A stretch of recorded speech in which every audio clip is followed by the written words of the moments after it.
I still remember the sound before anything else, that dry tearing noise, soft but unmistakable, like paper giving up. Not loud, not dramatic, just final. For a second, my brain didn't register what my eyes were seeing. My passport lay in two uneven pieces on the counter. The cover twisted, the pages splayed open like something wounded. Around me, the terminal kept breathing. Announcements overhead, rolling suitcases, footsteps, but right there in that small bubble of fluorescent light, everything stopped. "Well," the woman behind the counter said, tilting her head, lips curling into something that barely qualified as a smile. "That solves that." People stared. Some pretended not to.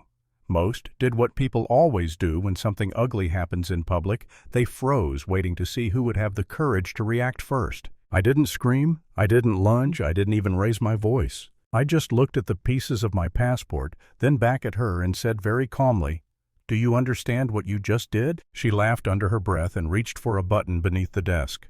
"Security," she said loudly, eyes never leaving mine.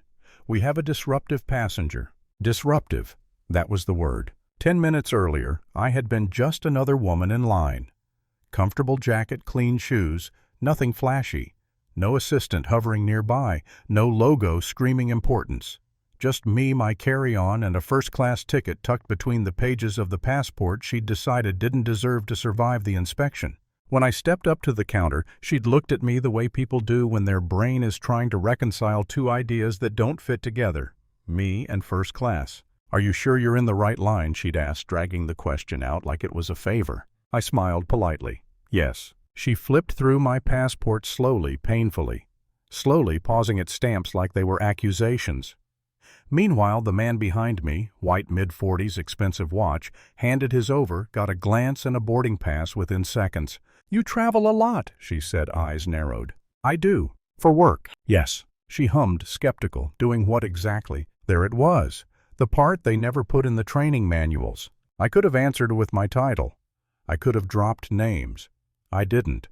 I've learned over the years that the moment you start proving yourself to someone who's already decided you don't belong, you've already lost something. "I'm in operations," I said. "International." She leaned back slightly as if that confirmed something in her mind. "I'll need to run an additional check." That check turned into another, then another, a red mark on my boarding pass, a quiet call made after I walked away. By the time I reached the gate, 2 security officers were waiting. "Random screening," one of them said, not meeting my eyes. My bag was emptied on a public table. Laptop out. Documents exposed. People watched. Phones came out. I asked calmly if we could do it privately. "This is standard." The woman from the counter snapped, arms crossed. "Unless you have something to hide." I didn't. And they found nothing. Of course they didn't. That should have been the end of it. Instead, she reached for my passport again. She held it up, squinting theatrically. "This binding looks loose," she announced loud enough for half the gate to hear. "See? That's often a sign of tampering." "It's a valid passport," I said, "issued less than a year ago." She smiled, the kind that isn't about joy, just power, and pulled. That was the sound I remembered. The tear. Gasps rippled through the crowd. "Oh," she said lightly. "Looks like it fell apart. That happens with fake documents." Something inside my chest went very still. That's the moment people expect anger, tears, begging, a breakdown that makes sense of their cruelty. Instead, I reached into my bag and took out my phone. "I'm recording this," I said. "You've just destroyed my passport." She shrugged. "You'll need to contact your embassy." I nodded. "I will." I gathered the pieces slowly, deliberately. Not because I was calm, but because I knew something she didn't. When people think you're powerless, they stop being careful. I stepped away from the gate and sat down, heart-pounding, hands steady. Around me, she paced confident, already rewriting the story in her head. Problem passenger, fake passport, situation handled. I didn't call a lawyer. I didn't call the embassy. I called someone who understands systems. "Hey," I said quietly when the line connected. "I'm at the airport. I need you to listen." I explained. Briefly, clearly. I sent photos, a name badge, a timestamp. There was a pause on the other end. Then, "Stay where you are." 10 minutes later, the energy shifted. You can feel it when real authority enters a space. Conversations lower. Postures straighten. Smiles become careful. A captain approached the gate, uniform, crisp expression, unreadable. He spoke to her first.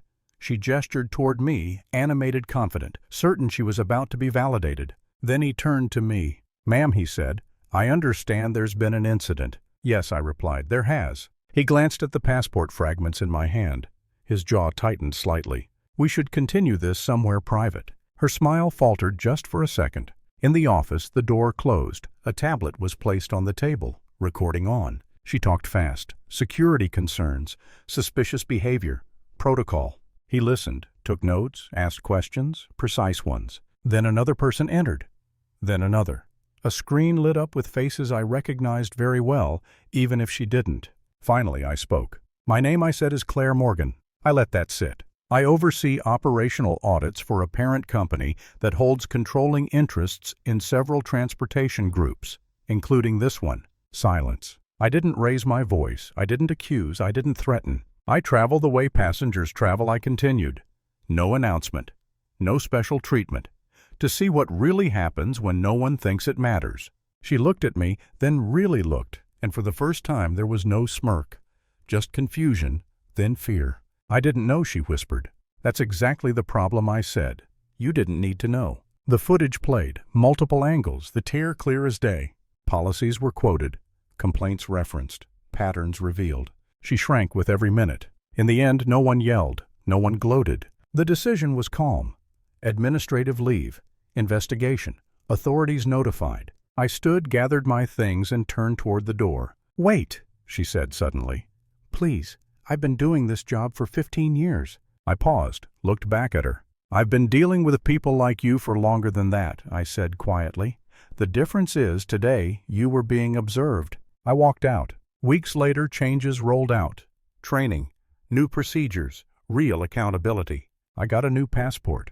I caught another flight. Life moved on. But I think about that moment sometimes, the tear, the silence, the certainty she had that she could do whatever she wanted to someone she believed was nothing. And I wonder how many people don't get the chance to make that call. So let me ask you, do you think power changes people? Or does it just reveal who they've been all along?